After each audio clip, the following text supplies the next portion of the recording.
Hello. And if you're tuning in, you most likely are someone who is a spiritual seeker in some form.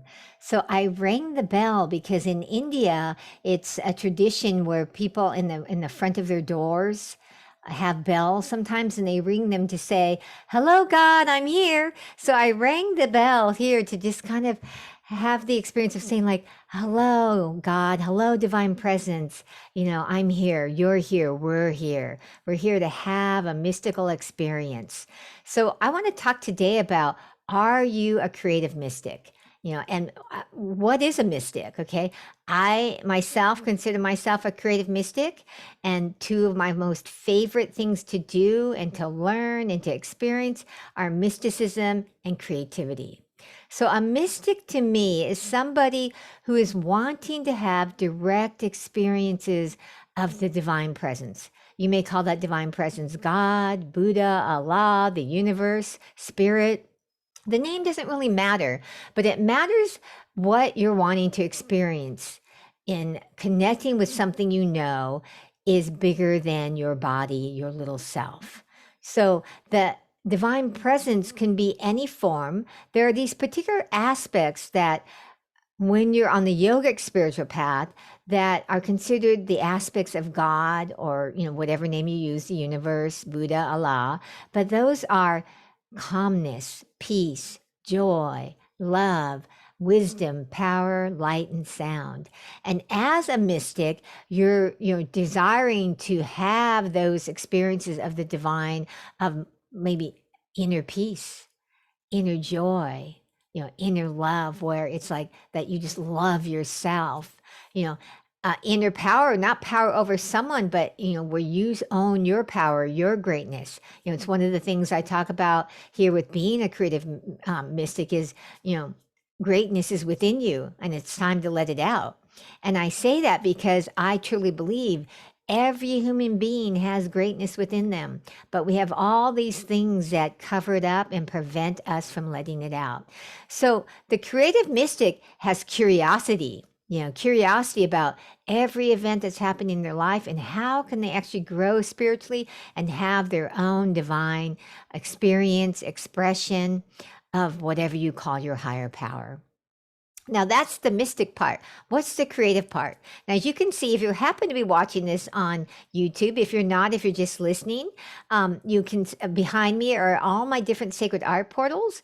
And I started creating sacred art portals, spirit guide portals is another term I call them, um, from just like this intuitive inkling, this desire I had to create first a painting of Yogananda, and you can see Yogananda behind me over my corner if you know of him, where when people saw this painting, they would feel his power and vibration and feel blessed by him. It was this desire that I had that was like I kept to myself and kept it a secret. So you might be a mystic, a creative mystic who is in the closet. I was there for a while and I decided it was time to come out of the closet, completely 100% on the spiritual side of things, not being a spiritual closet, and start owning what I'm here to do spiritually, to be a spiritual, sacred artist, to be a teacher, to be a coach, a spiritual success coach, to all the levels of my spirituality, to let them come out and be of service to the people I'm here to serve. Well, I decided to create Yogananda as this portal, kept it a secret, and then amazingly enough, when I finished Yogananda up, I put him up in the art studio, and this woman came up to me who I did not know and said to me, "Are you the one who painted Yogananda?" And I said, "Oh, yes, I am." And all of a sudden she says, "Well, I just have to tell you, whenever I look at that painting, I feel his power and vibration. I'm a disciple of his, and I feel like I'm blessed by him when I look at it." And on the outside, I was like, "Oh, thank you." But on the inside, I was like, "Oh my God, it worked, it worked, it worked."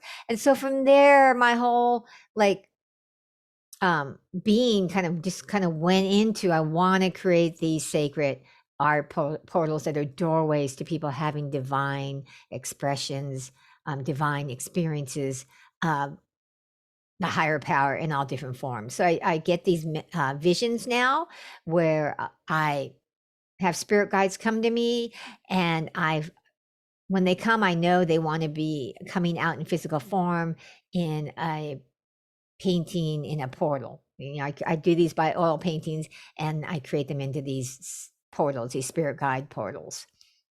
So that's where the creative part comes in. The amazing thing about my story, I want to share a little bit with you about it, is that I knew I was a mystic for a long time, in that I was always looking for my direct experiences, and I'm an interfaith minister, and I would look for the threads of truth in all paths because they're there, knowing that each spiritual path is there because that person needs that for where they are in their spiritual development. And so what happened was, one day my wife recommended that I take an art class, and this was quite a few years ago. And I thought, why not? And I started doing it, art classes, and absolutely loved it. And my teacher used to literally yell at me from across the art studio saying, Deepa, you got to relax. Deepa, you got to relax. You got to relax when you paint.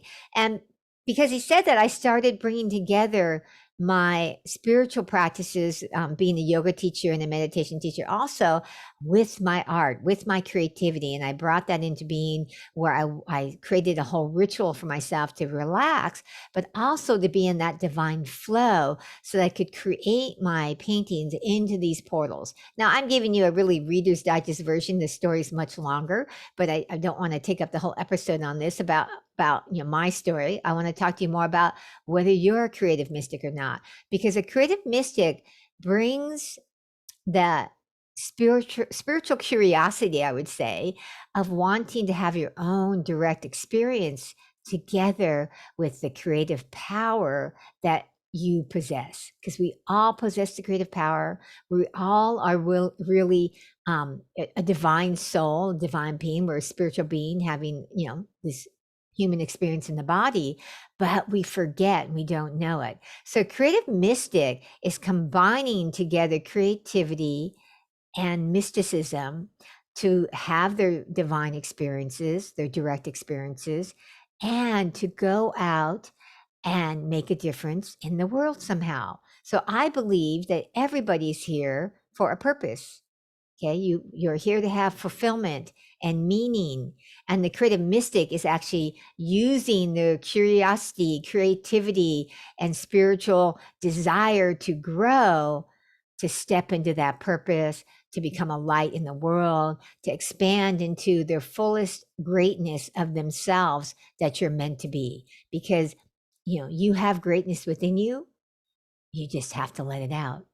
So if you're somebody who's spiritually curious, who wants to have their own direct experience of the divine presence, no matter what name you call that divine presence, and you want to access and start to utilize your creative power that's within you to like supercharge your process of stepping into your purpose, of manifesting your purpose, of like being a light in the world, you're a creative mystic. All right. I would love to hear if you have any questions about it. I will go into it in more depth as I continue with the episodes. And love to get feedback. If you like the episode, feel free to subscribe. And I love to hear from you. Feel free to send me a comment. Have a miraculous day. Blessings.